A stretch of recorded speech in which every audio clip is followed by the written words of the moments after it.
hands, who's tired today? Right? Yeah, 2 hands. Show of hands, who's already had a couple cups of coffee today? Yeah, I probably need another one. So clearly burnout is definitely a thing. Obviously, it doesn't matter where you are in your career. Maybe you just started blogging and it's like your side hustle, or maybe you've been blogging forever and you're just trying to figure out how to manage being your own boss and literally doing absolutely everything. So today we're going to chat about some things that you can sort of think about just to manage it better, because it definitely impacts all of us and can impact all of us at any time. So my name is Kayla Short, I'm a full-time blogger, and you can find me at Short Presents. And if you're not following me yet, you definitely should, because it's really fun. I love the internet, obviously, way too much. Okay, this is a really great quote that definitely I resonate with. So I don't have a 9 to 5, I have it when I open my eyes and when I close my eyes. Raise of hands, who relates? Yeah, right? So it's tough when you're doing your own thing or when you absolutely love your job, and it's really hard to kind of create those boundaries of like, okay, I need to stop working, but you really like what you're doing. You're not watching the clock the same way that you would, say, if you were working in a government job or at a desk job and you're like waiting for your lunch break. I don't know about you guys, but I hardly ever take them. I don't notice. I'm like, it's 2 p.m. and I haven't eaten yet today. Maybe I should do that. My hands are really shaky. I'm trying to do like Insta stories and it's like, like I should probably take care of myself. It's a problem. So definitely, I think a lot of us can relate to this quote, but I wouldn't encourage it. So that's what we're going to do today. So the first thing I want to talk about is stress. Who doesn't get impacted by stress? But what we want to sort of think about is the difference between good stress and bad stress. Recognizing the difference will definitely change your approach to a lot of things. So I have a weird story about fish in Ontario. I promise you it's relevant. Right now there is a bit of a phenomenon happening where there are fish in Ontario that are being impacted by the medications that we're taking. So because there's a high incidence of us taking antidepressant medications, and we use the bathroom, and we all know where that goes, into the ocean. It's really scary to think about, it's not cool. Because we're taking these medications, the fish are absorbing them. So scientists have actually found traces of like Prozac and Zoloft in the fish's brains. And why that's interesting is because they are not responding to predators. So how scary is that? Too chill. Yeah, they're like super chill fish, hanging out, you know. Which sounds really fun and dandy until they get eaten by a bigger animal. But I want you to think about it because it's clear that we need stress. Even these poor little fishies that are swimming around, they need a certain level of stress, and obviously the difference is between good stress and bad stress.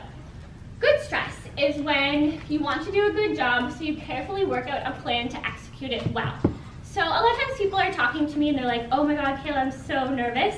Exhibit A, maybe you're nervous to give your talk today for Blog Jam, and I say, when you're nervous, it means you care. It means you worry about what you're doing because you want to do it really well, and there's nothing wrong with that. So, okay, sure, you get a little spooked, but you still do it anyway. The bad stress is when it like paralyzes you. So you are so racked with like guilt and ruminating and worry that you actually don't accomplish anything. So that's when stress is like out of control. Bad news, and you probably need to like work on some coping skills to move you forward. When you're like in the thick of it and you're just like mad hustling, it's really hard, you know, when you look at like your to-do list, you see, okay, how am I going to do these things? I probably have to like teach myself how to do those things before I can actually do them. It's really easy to lose your connection with your why. So why are you doing this? Why did you start it in the first place? So kind of reminding yourself of that is going to bring you back to that motivation. It's difficult to feel motivated when you don't know why you're doing something. I mean, right? Like, yes. We've all been in junior high, and you're like, why are we learning about grammar? Like, this is stupid. So you need to make sure that you know why you're doing it so that you get motivated. When you're running around like a chicken with its head cut off, I want you to ask yourself, will this lead to happiness? Is this little step something that will lead to something bigger? Is it just part of the sort of process that you need to do to get where you want to be? Then that's okay. But as long as you can answer yes to this question, then you can move forward. If your answer is no, or you're not sure, maybe it's something you don't want to be doing. This one I think is really hard, and it's definitely something I talk a lot with my friends. It's sort of a tough love approach. So anything that's not relevant to your main goals, you kind of need to get rid of it. So I know you probably want to like choreograph a musical, be in a marching band, and God knows like whatever y'all are interested in, I don't know. But if it's not relevant to what you want to do, it's just detracting you from your main goals. And sure, it's great and it can be fulfilling and lovely and great, but maybe you do those things later, once you've accomplished what you want, and then maybe interject a little bit of those things into what you're doing. I truly believe this. I know this sort of sounds hippy-dippy or whatever. I do yoga. I'm okay with being a hippie. I want you to tell the universe what you want by doing the things you want to be doing. So when you're all over the place and you're like in your marching band, you know, whatever, you're confusing the universe. The universe doesn't know. If you're like, okay, I want to be a full-time blogger, but then you're also doing something else, it's very confusing. So I want you to do more of what you want to be doing. Imagine when you have your phone open or your computer and you open every application. What happens? It crashes. It crashes. The battery starts dying, starts to deplete everything. So whether it's your phone or your computer, it starts to bail. So the same thing's going to happen to you as a person. Obviously, computers are smarter than us, duh. So you want to make sure that you are streamlining. So say you're editing a video on your computer. You only have iMovie open or Final Cut Pro if you're at that stage in your life. I'm not yet. You focus on one thing, and that one thing will do better. Okay? I posted this meme on my Twitter, and it kind of like broke the internet. Not really, not like Kim Kardashian style or anything, but it blew up my Twitter. It was kind of a big deal. But it just really told me that people resonated with this. So I'm just going to read it. Hopefully I can see it. Destroy the idea that you have to be constantly working or grinding in order to be successful. Embrace the concept that rest, recovery, and reflection are essential parts of the progress towards successful and ultimately a happy life. So you can be successful, but if you're not happy, then it means nothing, right? And I want us to make a commitment to each other to stop reinforcing this idea of like running yourself into the ground and bragging about being so busy and then celebrating that, because you're really shooting, we're all shooting ourselves in the foot. Just like our devices, just like our iPhones, if we whack the brightness up and we open every app, the battery goes down. It needs to be recharged.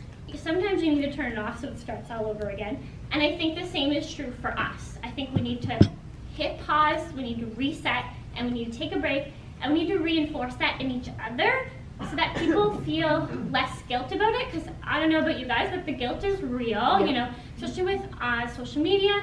We kind of don't get a break from things the way that we used to. You have to make that decision for yourself so that you know, okay, this is what I needed today. So you kind of need to make peace with having this weird sort of schedule and then also taking the breaks at those weird times too.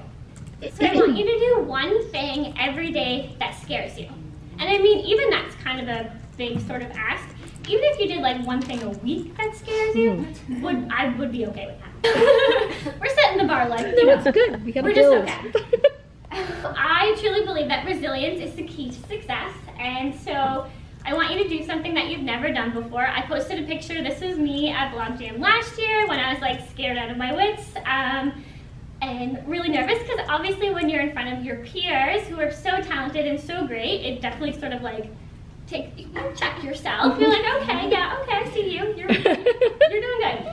When you do those things and then when you accomplish them, there is nothing better in the world to light your fire. So you will have a new resilience. You will have so much confidence because you're now on the other side of that thing that scared the crap out of you, and you did it. You succeeded. You got through it. It might have been bumpy. You might have forgot what you were going to say. You might have blanked on stage and felt like you're taking a heart attack. That happened. But you finished it. You did your thing. And then you know, okay, well, the worst thing that could ever happen happened to me. So what's the worst that could happen now? Nothing, right? So it gives you a bit more confidence and resilience to go and do it the next time. Having goals, doing great things is really great. But if you're miserable at the end of it, why? Why did you do it? What does it matter? It doesn't mean anything. So I kind of want to do an exercise with you. So I want you to stand up. I want you to either do 5 jumping jacks, run on the spot, move around in a chair, do anything that makes your body move. Keep going. We've been sitting a lot all day. Okay. You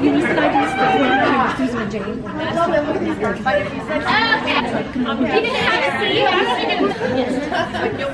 So I'm hearing a lot of laughter, I'm seeing a lot of smiles, and y'all are just reiterating my point.